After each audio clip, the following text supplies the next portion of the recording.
Shalom, shalom, shalom. Selamat pagi masyarakat iman yang dikasihi oleh Tuhan. Minggu ini kita akan menjalani satu minggu yang baru. Dan kita percaya ketika minggunya baru, semangatnya harus baru.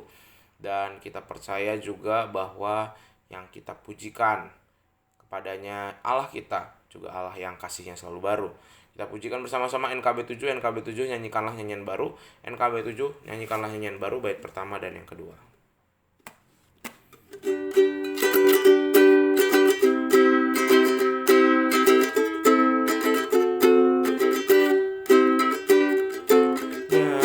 Nyanyikanlah nyanyian baru bagi Allah, pencipta cakrawala. Segala serafim kerubim pujilah Dia, besarkanlah namanya. Bersorak-sorai bagi rajamu, bersorak-sorai bagi rajamu. Puji Dia, wahai mentari, wahai bulan, sembahlah Dia terus. Dan wahai bintang-bintang terang yang gemerlapan, muliakan penciptamu. Bersorak-sorai bagi rajamu, bersorak-sorai bagi rajamu. Mari kita berdoa. Ya Tuhan yang Maha Baik, kami mau bersorak-sorai bagi Tuhan di minggu yang baru ini. Kami mau bersama-sama menyerahkan hidup kami, dan biarlah firman-Mu boleh membuat kami menjadi orang-orang yang bijaksana dan bijak hati. Kami serahkan dalam nama-Mu, kami berdoa. Amin. Bapak Saudara, bersama-sama kita buka 1 Raja-Raja 3, 1 Raja-Raja 3 ayat 16 sampai yang ke-28. 1 Raja-Raja 3 ayat 16 sampai 28, 1 Raja-Raja 3 ayat 16 sampai 28. Dengarkanlah sabda Tuhan. Pada waktu itu masuklah 2 orang perempuan sundal menghadap raja, lalu mereka berdiri di depannya. Kata perempuan yang satu, "Ya tuanku, aku dan perempuan ini diam dalam satu rumah, dan aku melahirkan anak pada waktu dia ada di rumah itu. Kemudian pada hari ketiga sesudah aku, perempuan ini pun melahirkan anak. Kami sendirian, tidak ada orang luar bersama-sama kami dalam rumah. Hanya kami berdua saja dalam rumah. Pada waktu malam anak perempuan ini mati ketika ia menidurinya. Pada waktu tengah malam ia bangun lalu mengambil anakku dari sampingku, sementara hambamu ini tidur. Dibaringkannya anakku itu di pangkuannya, sedang anaknya yang mati itu dibaringkannya di pangkuanku. Ketika aku bangun pada waktu pagi untuk menyusui anakku, tampaklah anak itu sudah mati.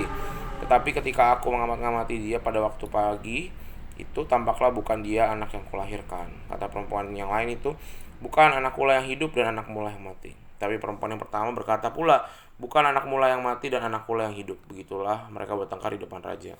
Lalu berkatalah raja, yang seorang berkata anakku lah yang hidup dan anakmu lah yang mati. Yang lain berkata, bukan anakmu lah yang mati dan anakku lah yang hidup. Sesudah itu raja berkata, ambilkan aku pedang, dan bawalah pedang ke depan raja. Kata raja, penggalah anak yang hidup itu menjadi 2, dan berikanlah setengah kepada yang satu dan setengah kepada yang lain.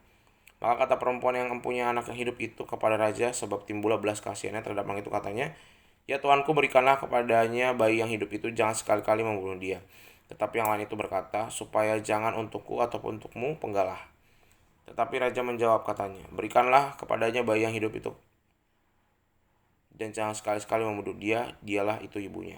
Ketika seorang Israel mendengar keputusan hukum yang diberikan raja, maka takutlah mereka kepada raja, sebab mereka melihat bahwa hikmat daripada Allah ada dalam hatinya untuk melakukan keadilan.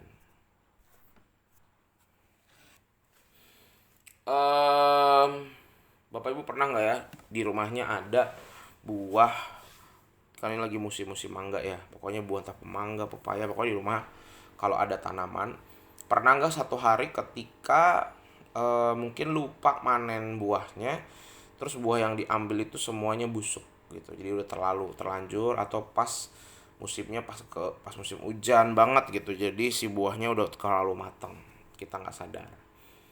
Nah, suatu hari ketika ada seseorang melihat tanamannya gitu ya di rumah, waduh buahnya busuk semua. Kemudian buah-buah yang busuk itu dikumpulkan, harusnya dibuang aja ya, Tapi menurut dia jangan deh, aku coba cari dulu.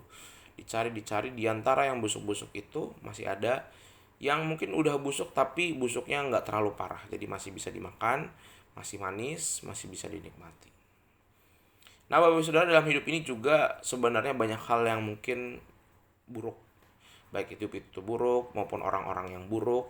Tetapi di antara kejadian dan orang-orang yang buruk, di antara itu masih ada orang-orang yang buruknya paling kecil gitu. Masih ada yang bisa dibilang tanda kutip baik. Nah, ini juga yang terjadi dalam bacaan kita.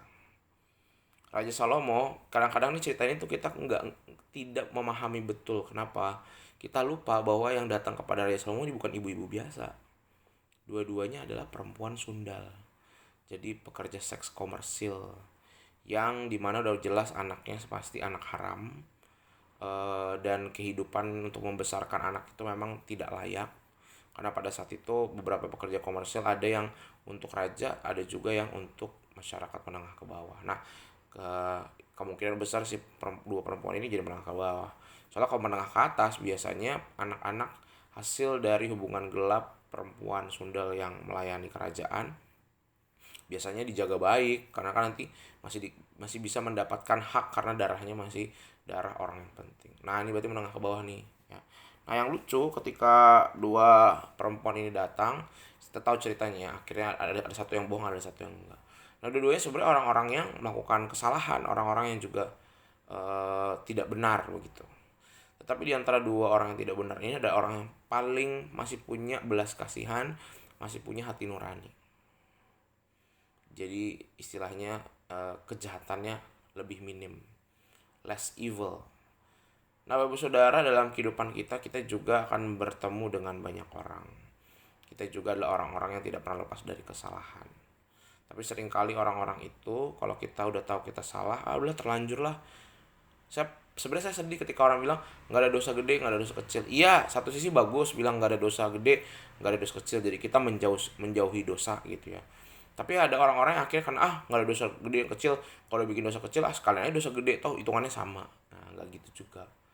Jadi kalau misalnya kita udah ngelakuin kesalahan satu, ya kita harus segera bertobat, harus segera meninggalkan. Jangan bilang tanggunglah, kalau dosa mah kan udah gede kecil sama aja, lakuin aja. Enggak. Saya percaya bahwa dosa besar kecil itu bukan soal jumlahnya. Dosa besar kecil adalah orang-orang yang mau segera bertobat. Dia baru lakukan sekali dua kali, tapi udah jangan ulangi lagi. Semoga kita di hari ini juga ketika mungkin kita melakukan hal yang salah, jangan kita bilang udah terlanjur. Jangan pernah berkata aduh udah terlanjur, sifat saya begini, nggak boleh. Kita harus ubah, kita harus perbaiki. Sama seperti ibu pelacur tadi yang baik, yang orang tua dari anaknya, dia masih ada pertobatan dan ada belas kasihan. Nah, semoga kita juga bisa seperti itu. Jangan pernah merasa terlanjur berbuat salah, akhirnya mempertahankan dan membiarkan dosa-dosa kita. Semoga hari ini kita bisa berubah. Amin. Mari kita berdoa. Tuhan, terima kasih untuk firman-Mu yang mengingatkan kami betapa kami adalah orang-orang yang seringkali mudah berkata udah terlanjur. Kami terlanjur berdosa, terlanjur hobi berbuat salah, terlanjur hobi egois. Tapi kami Tuhan mau bertobat, kami mau berubah hari ini, minggu ini, sama seperti perempuan pelacur yang membawa anaknya di hadapan Salomo yang penuh belas kasihan. Biarlah kami juga menjadi orang-orang yang bertobat dan mengubah sikap-sikap kami, karena tidak ada yang terlambat di mata Tuhan. Kalau kami mau bertobat dan berbalik arah, maka Tuhan merangkul, menjaga dan memulihkan kami. Terima kasih Tuhan, kami serahkan doa ini dan hidup kami hanya dalam nama kami berdoa. Amin. Selamat pagi, Tuhan Yesus memberkati, tetap bersemangat.